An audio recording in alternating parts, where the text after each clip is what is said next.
25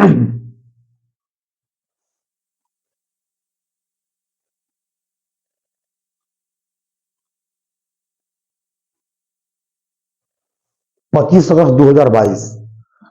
25 अगस्त 2022 को मुंबई के अंधेरी में रहने वाली 15 वर्षीय वंशिता राठौर अपने घर से स्कूल जाने की बात कह करके निकली थी। लेकिन जब वंशिता शाम होने तक घर वापस नहीं लौटी तो उसके घर वाले परेशान हो गए।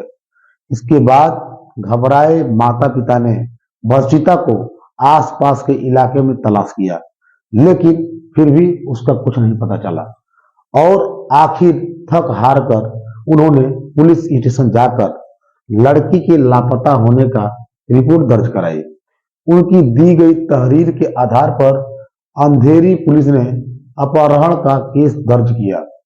अपहरण का केस इसलिए दर्ज किया गया था क्योंकि लापता लड़की नाबालिग थी और फिर 26 अगस्त को यानी एक दिन बाद नया गांव के लोगों की नजर रेलवे स्टेशन के करीब झाड़ियों में एक सूटकेस पर पड़ी। वो सूटकेस जिस तरह से उस जगह पर पड़ा हुआ था, उसे देखने से ही लग रहा था कि शायद इसमें से कुछ तो गलत है। और जब उन्होंने थोड़ा सा पास जाकर के देखा तो सूटकेस से महक आने लगी और वहां पर जो लोग मौजूद थे तुरंत नवा गांव को सूचना दिया, क्योंकि ये मामला हत्या का था। क्योंकि तुरंत फोन करके अंधेरी पुलिस को इसकी सूचना दे दी वहां के लोग रहने वाले। उसके बाद पुलिस ने मौके पर पहुंचकर सूटकेस के अंतर्गत स्कूल ड्रेस और एक कंबल और एक लाश कब्जे में ले लिया। सूटकेस जब खोला तो इसके बाद शव को पोस्टमार्टम के लिए भेज दिया। साथ ही पुलिस ने उस स्कूल ड्रेस की जांच करके स्कूल के बारे में भी पता लगा लिया। इसके बाद पुलिस ने उसको फोन करके थाने में बुला लिया। जिस लड़की के घर वालों ने 25 तारीख को अपनी बेटी की गुमशुदगी की रिपोर्ट लिखाई थी, पुलिस ने उन्हें बताया कि हमें एक लड़की की लाश मिली है, इसलिए आप यहाँ पर आकर के इस लाश की शिनाख्त कर लीजिए कि कहीं ये आपकी बेटी की तो लाश तो नहीं है। इसके बाद वंशिता के घर वाले दिल को खड़ा करके पहुंचे। वहां से पोस्टमार्टम हाउस ले गया और उन्होंने देखते ही पहचान लिया कि ये उनकी 15 साल की बेटी वंशिता की लाश है, जो एक दिन पहले स्कूल जाने के लिए घर से निकली थी। वंशिता के माता पिता का रो रो करके बहुत बुरा हाल था। पुलिस ने उनको तसल्ली दी और उनसे कहा कि आपकी बेटी को तो हम वापस नहीं ला सकते, लेकिन हम उसके कातिलों को बहुत जल्दी पकड़ लेंगे। इसके बाद पुलिस ने उनसे पूछा कि क्या आपको किसी पर शक है जिसने आपकी बेटी की हत्या की हो, या आपके किसी से आपकी दुश्मनी हो। जैसे ही पुलिस ने उनसे सवाल पूछा तो घर वालों ने तुरंत जवाब दिया कि हाँ, हमें एक लड़के पर शक है, क्योंकि वो लड़का हमारी बेटी को परेशान करता था और हमेशा वो मुझे पूरा यकीन है कि उसी ने वंशिता की हत्या की होगी, क्योंकि कुछ दिन पहले उन्होंने उस लड़की को बहुत डांटा फटकारा था और उसे चेतावनी भी दी थी कि अगर कभी भी उसने हमारी बेटी से दोबारा मिलने की कोशिश की तो तुम्हारे लिए अच्छा नहीं होगा। इसलिए हो सकता है उस लड़के ने वंशिता की हत्या की होगी। उन्होंने पुलिस को बताया कि उस लड़के का नाम संतोष मकवाना है। साथ ही लड़की के घर वालों ने पुलिस को संतोष के मोबाइल नंबर भी दे दिया और उसके घर का एड्रेस भी बता दिया था। इसके बाद पुलिस ने संतोष मकवाना के बारे में और ज्यादा जानकारी जुटाने की कोशिश की। साथ ही पुलिस की एक टीम ने संतोष मकवाना के घर पर छापा मारा, लेकिन संतोष वहां पर नहीं था और जो नंबर वंशिता के घर वालों ने पुलिस को बताया था वो नंबर भी स्विच ऑफ आ रहा था। ये तो जाहिर सी बात है कि जो सस्पेक्ट है वो बचने के लिए अपना मोबाइल तो स्विच ऑफ ही रखेगा और पुलिस के लिए ये एक बहुत बड़ा झटका था, क्योंकि पुलिस को ये समझ में नहीं आ रहा था कि जब उसका मोबाइल भी स्विच ऑफ है तो ऐसे में संतोष को कैसे पकड़ा जाए। और कैसे उस तक पहुंचा जाए। यानी कि अब मुंबई पुलिस के सामने एक बहुत बड़ा चैलेंज था।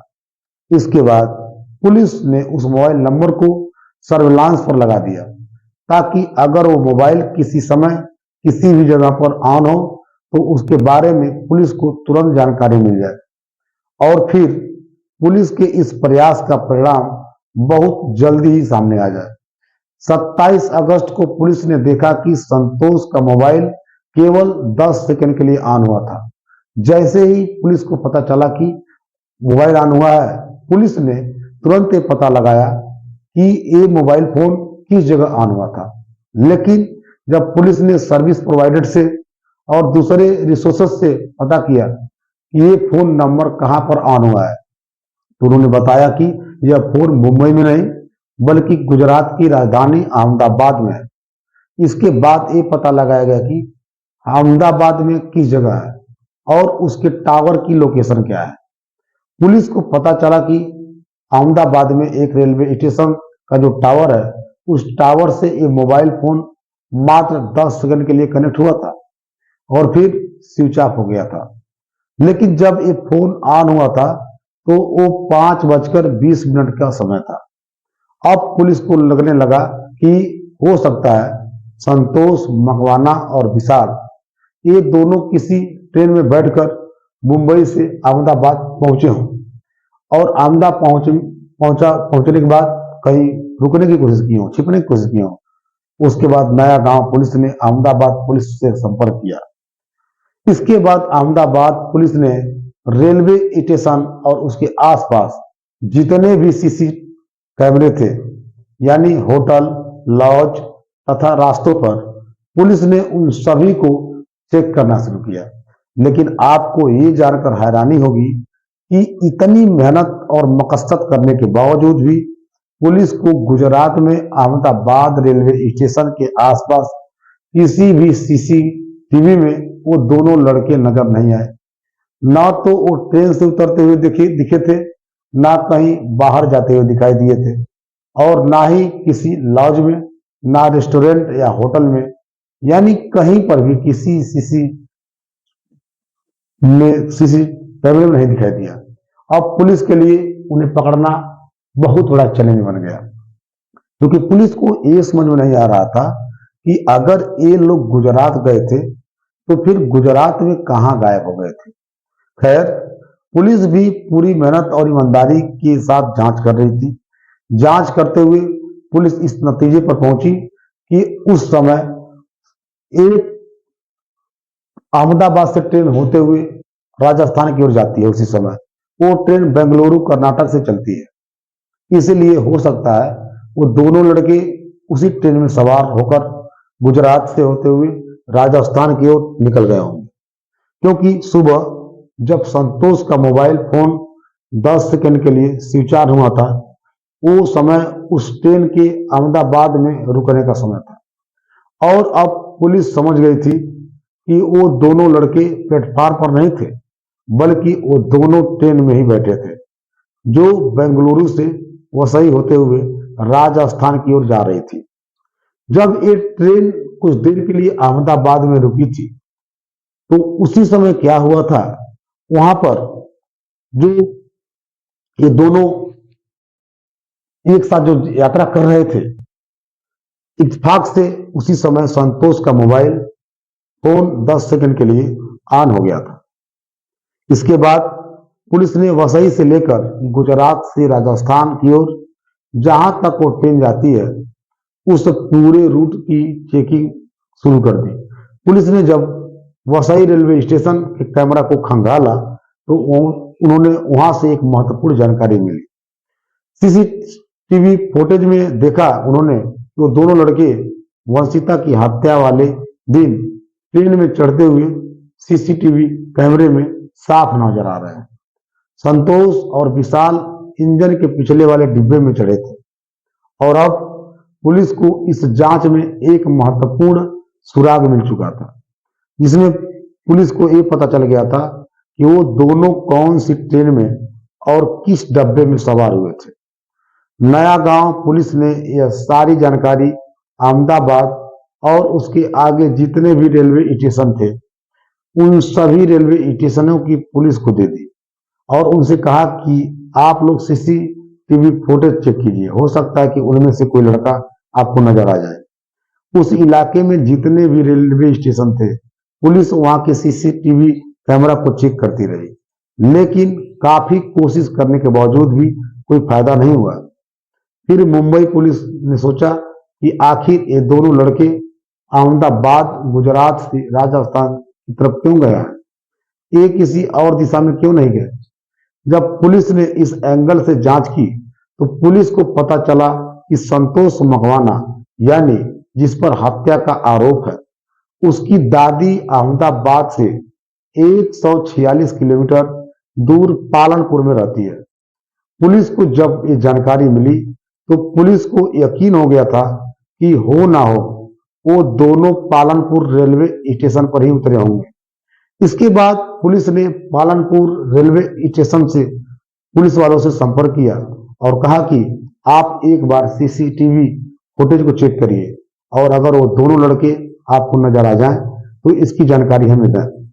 इसके बाद पालनपुर रेलवे स्टेशन सीसीटीवी में चेक करती है, लेकिन वहां पर किसी भी सीसीटीवी में ये दोनों लड़के ट्रेन से निकल उतरते हुए दिखाई नहीं दिया।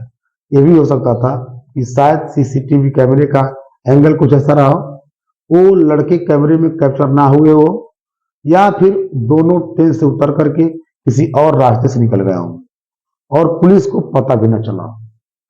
इसके बाद मुंबई पुलिस की एक टीम पालनपुर पहुंची और उन्होंने संतोष की दादी के घर पर छापा मारा, लेकिन संतोष वहां भी नहीं मिला।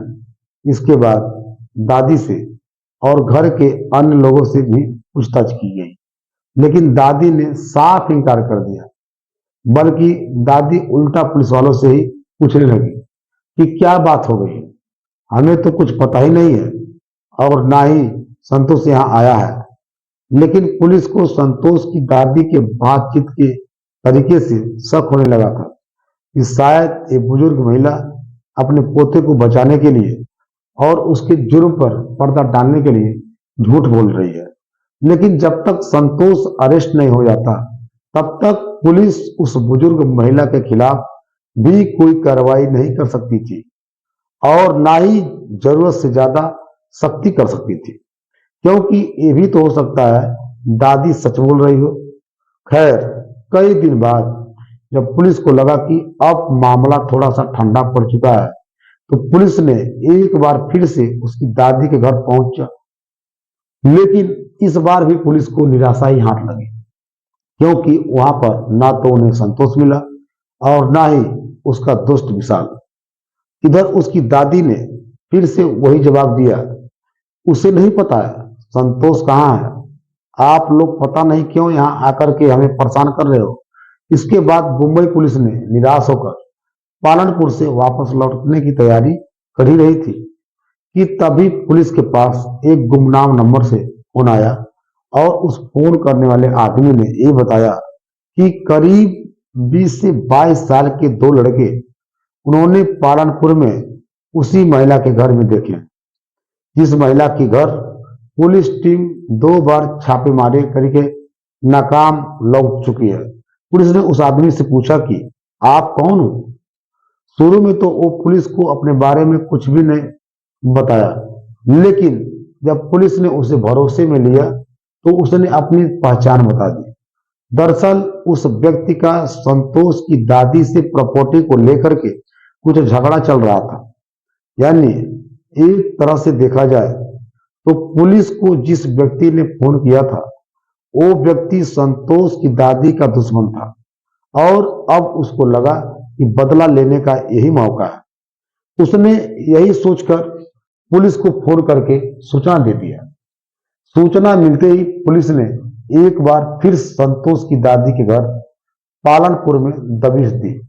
इस बार संतोष और विशाल दोनों पुलिस के हाथे चढ़ गए और इस तरह से संतोष और विशाल को पुलिस ने पालनपुर से अरेस्ट कर लिया। उन दोनों को अरेस्ट करने के लिए पुलिस को 34 दिन की कड़ी मेहनत करनी थी। हजारों किलोमीटर का सफर तय करना पड़ा था। इसके बाद पुलिस ने उन दोनों को मुंबई लाकर उनसे कड़ाई से पूछताछ की तो वो दोनों जल्दी ही टूट गए। संतोष ने वंशिता की हत्या का जुर्म स्वीकार करते हुए बताया कि इस कहानी की शुरुआत सोशल मीडिया से हुई थी। ऐसे ही सोशल मीडिया पर प्लेटफॉर्म पर 15 साल की वंशिता की मुलाकात संतोष से हुई, क्योंकि वंशिता और संतोष दोनों ही मुंबई के रहने वाले थे। वंशिता की सोशल मीडिया पर हर दिन संतोष से बातें होती थी। इसी तरह से बातचीत और चैटिंग करते करते वो दोनों बहुत अच्छे दोस्त बन जाते हैं और फिर धीरे धीरे वंशिता संतोष मकवाना से प्यार करने लगती है। इसके बाद वो एक दूसरे से मिलने लगे थे। संतोष के दोस्त विशाल का घर जुहू में था और उसी घर में संतोष अक्सर अपनी गर्लफ्रेंड वंशिता राठौर के साथ जाता था और दोनों वहां पर एक साथ समय बिताते थे।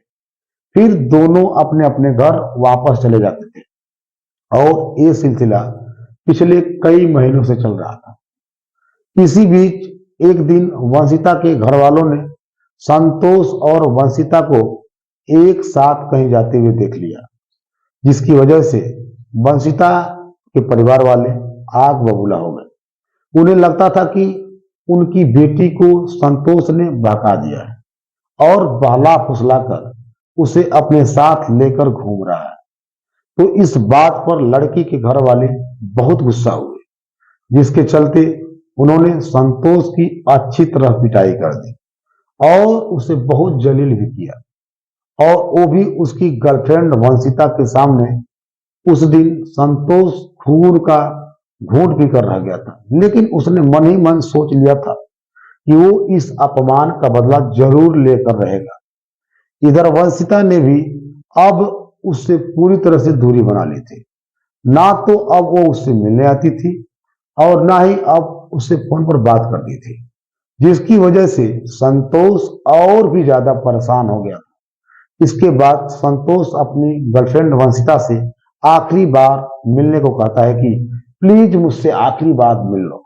संतोष ने कहा, मैं जानता हूं तुम्हारे घर वालों ने तुम पर पाबंदी लगा दी है, मेरे साथ भी तो उन्होंने मारपीट तो की थी, लेकिन फिर भी मैं चाहता हूं कि हमारा प्रॉपरली ब्रेकअप हो। वंशिता मिलना तो नहीं चाहती थी, लेकिन जब संतोष बहुत ज्यादा दबाव बनाने लगा तो वंशिता मान गई कि ठीक है, मैं आखिरी बार तुमसे मिलने के लिए आती हूं, लेकिन ये आखिरी बार होगा, क्योंकि मैं अपने परिवार वालों को खिलाफ नहीं जा सकती। उधर वंशिता के घर वाले अपने बेटी को ढूंढ रहे थे, क्योंकि वंशिता स्कूल जाने के लिए घर से निकली थी।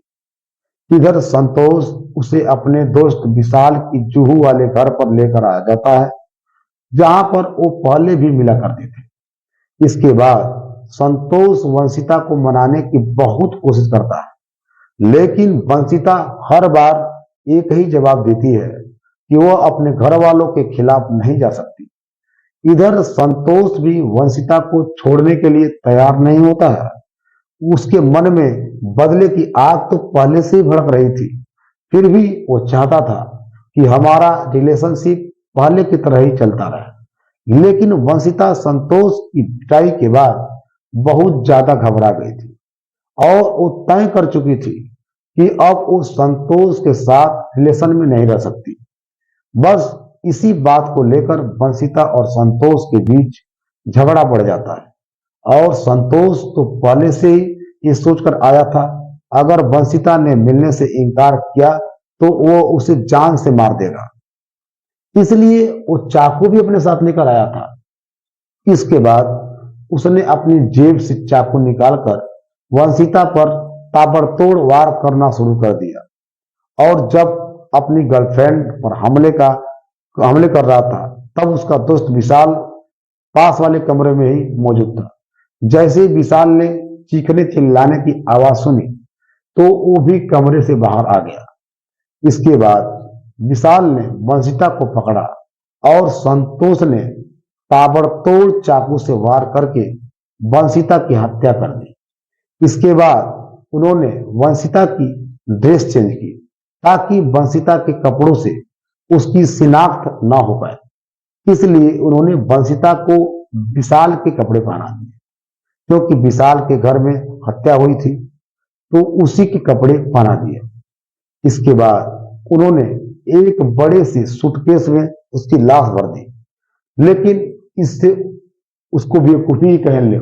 जिस पहचान को छिपाने के लिए उन्होंने लड़की के कपड़े बदले थे, वो सारे कपड़े भी उन्होंने उसी सूटकेस में डाल दिए, जिस सूटकेस में उन्होंने वंशिता की लाश रखी थी। और फिर उस सूटकेस को उन्होंने अच्छी तरह से पैक किया। इसके बाद वो दोनों उसकी लाश को ठिकाने लगाने के लिए निकल गए। पहले वो अंधेरी पहुंचे और अंधेरी से विरार की होने वाली लोकल ट्रेन में सवार होते हैं। इसके बाद वो दोनों मुंबई में विरार के रास्ते पर नया गांव में उतर गए। नया गांव में उतरने के बाद वो दोनों वहां से थोड़ा और आगे परेरा नगर में पहुंच गए। वहां पर उनको घने जंगल दिखाई दिए, क्योंकि वो जो जगह है आबादी से थोड़ी दूरी पर थी। इसलिए उसी जंगल में उन्होंने उस सूटकेस को फेंक दिया जिसमें वंशिता की लाश थी। सूटकेस फेंकने के बाद संतोष और विशाल दोनों फिर से वापस रेलवे स्टेशन पर आए और ट्रेन में बैठकर वहां से पालनपुर के लिए निकल गए। विशाल और संतोष के इस पूरे बयान के आधार पर उनके खिलाफ चार्जशीट तैयार किया गया। इसके बाद उन्हें कोर्ट में पेश किया गया, जहां से उन्हें जेल भेज दिया गया। हालांकि ये केस अभी भी कोर्ट में चल रहा है और दोनों आरोपियों को कोर्ट द्वारा कड़ी से कड़ी सजा जरूर दी जाएगी। दोस्तों, इस घटना को सुनाने के उद्देश्य किसी का दिल दुखाना नहीं है, किसी को परेशान करना नहीं है, बल्कि आपको जागरूक करना है, आपको सचेत करना है। दोस्तों, इस पूरी घटना के बारे में आपकी क्या राय है, कमेंट बॉक्स में जरूर दीजिएगा। और अगर हमारी मेहनत पसंद आई हो तो इस वीडियो को लाइक करते हुए शेयर भी करें। अगर आपने अब तक चैनल को सब्सक्राइब नहीं किया है तो हमारे चैनल को सब्सक्राइब कर लीजिए। धन्यवाद।